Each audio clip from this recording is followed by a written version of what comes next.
Hello bro, मैं हूँ आपका दोस्त राशिद। तो मैं निकल गया हूँ आज एक कहानी के लिए। तो देखते हैं आज कौन किनसे बात होती है, और मैं कोशिश करूँगा कोई अच्छी से अच्छी कहानी मिल जाए जो आप लोग सुने, आप लोग देखें, तो आप अपने जीवन में उससे एक सीख लें कि भाई मुझे क्या करना है, मैं कैसे जीऊँ, किस तरीके से रहना है, और कौन सी गलतियां ना करूं कि मेरे जीवन में कोई ऐसी दुविधा है जो मैं आगे उसको अच्छे से निभा सकूं। तो मिलते हैं फिर अभी थोड़ी देर में। तो आ गया हूँ मैं एक जगह पे जहाँ मुझे एक अंकल से बात हुई। तो मुझे बोले थे कि ठीक है आप आओ, ठीक है, उनसे मैं बात करवाता हूँ। तो फिर अभी हम लोग वहीं जा रहे हैं।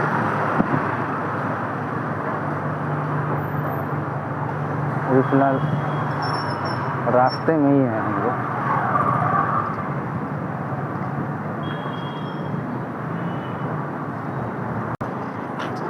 तो आगे हम लोग एक पार्क है, वहीं पे वो मिले हैं।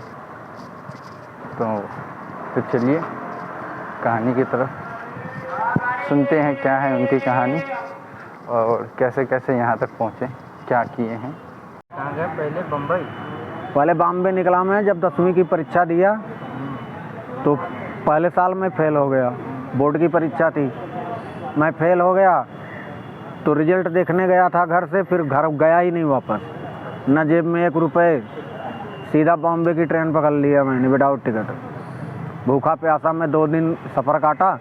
बम्बई पहुंचा, मैं उतरा कुर्ला टर्मिनस पर, छत्रपति शिवाजी टर्मिनस।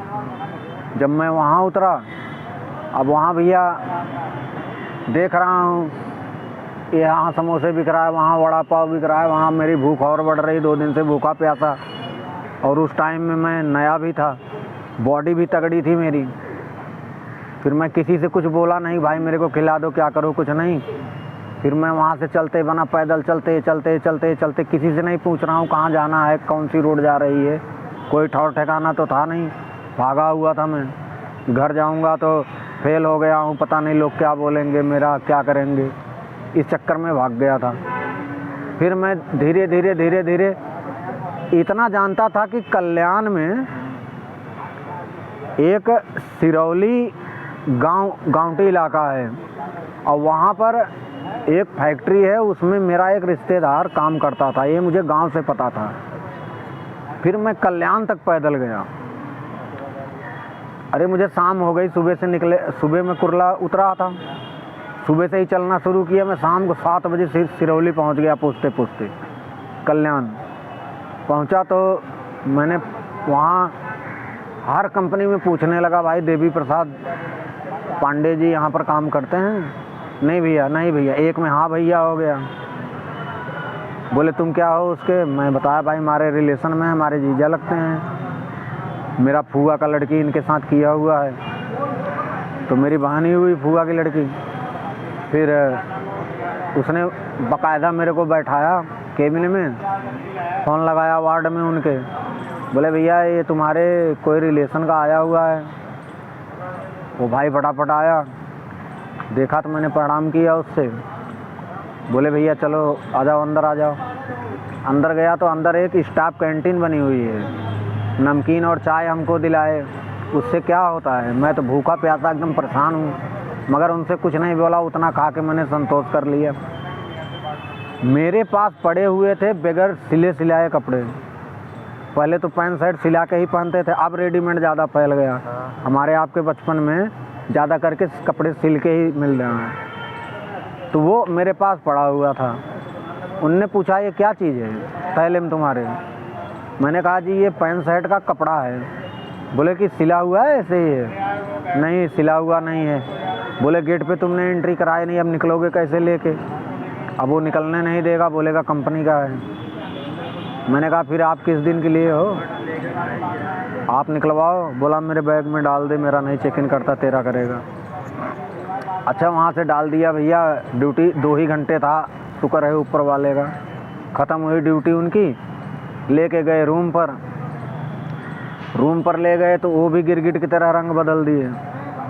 बोले देखो ऐसा है, रूम पे मैं रहता नहीं हूँ और रूम एक कंपनी का है, कभी चेक इन अगर कर लिया तो मेरी नौकरी जाएगी, दूसरे आदमी के रहने के अलाउड नहीं है यहाँ पर। अब मैं बताओ क्या करूँ बेटा, अब तुमको जाने के लिए भी नहीं बोल सकता, रिलेशन में हो तुम हमारे, मतलब वो हमारे तरफ से भी ना बिगड़े और ये चला भी जाए, उसका मैं भावना समझ गया अंदर का। फिर मैं ज़्यादा नहीं रिस्क लिया उनसे। मैंने कहा ठीक है जी, अभी आज तो रुक जाऊँ? बोले हाँ हाँ आज रुक जाओ, कोई बात नहीं, सुबह चले जाना। ट्रक से उनने बोला। मैंने कहा भाई चलो ठीक है, मैं सुबह चले जाऊँगा। मैं बैठे रहा कुछ देर तक। वो गए सब्जी लेने के लिए, सब्जी वब्जी ले आए, अपने हाथ से उनने खाना बनाया, मेरे को तो आता ही नहीं था जब उस टाइम में। सब्जी मैंने काटी उल्टी सीधी जैसे काट सकता था, बनाया उनने। रोटी सब्जी मैंने 4 रोटी और सब्जी खाई। भाई साहब पड़ा ना, कब सुबह हो गया मुझे पता ही नहीं। उनने जगाया मुझे, बोला बाथरूम कर लो जाके, मेरी लाइन लग जाएगी। गया बाथरूम किया, हाथों हाथ नहा लिया। मैंने कहा नहा लेता हूँ साले को। नहा धो के फ्रेश हुआ। तब उस टाइम मेरे पिताजी सूरत में सर्विस करते थे। मेरे चाचा और पिताजी खूब अच्छी तरह जानता था, मफतलाल मिल सरकारी है, अब तो कॉन्ट्रैक्ट पे दे दिया लेकिन पहले नहीं था। तो वहाँ पर मैं जब बम्बई से चारों तरफ से मैं थक हार गया, एक सहारा था, वो भी सहारा झटका दे दिया मुझे। फिर मैं बोला अब क्या करूं, पैसे तो थे नहीं जेब में। अब इसने भी ना कही कि 150 दे दूं लड़के को जा रहा है, तो ये भी महाकंजूस था। मैं मांगा भी नहीं, मैंने कहा हटाओ जाने दो, जब इसका दिल नहीं कर रहा है विदाई देने के लिए, मैं मांग के नहीं लूँगा।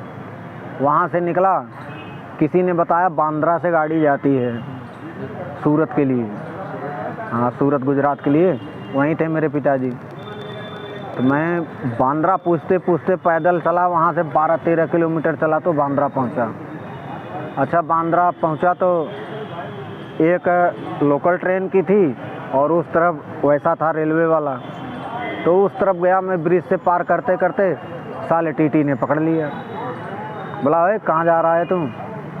मैंने कहा बाबूजी काम कर रहा हूँ वहाँ पर वड़ा पाव वाले के पास में, वो बाबूजी से पैसे लेने जा रहा हूँ। मेरे मन से ही निकल गया।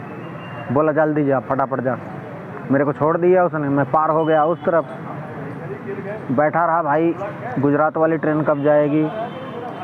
तो लोग बोलते थे भाई सूरत तक जाती है, गुजरात ना जाएगी ये, सूरत तक जाती। मुझे सूरत तक जाना ही था, वहीं थे मेरे पिताजी।